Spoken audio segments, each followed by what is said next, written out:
You ask Tiger to solve. This deals with linear equations with one unknown. The final result is p equals 8. Let's solve it step by step. Group all constants on the right side of the equation. Subtract 7 from both sides.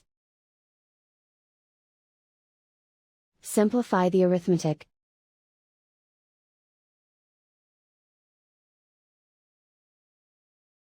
Isolate the p. Multiply both sides by 2. Group like terms. Multiply the coefficients.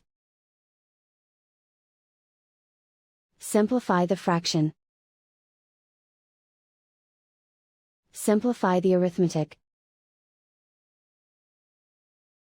And so the final result is p equals 8.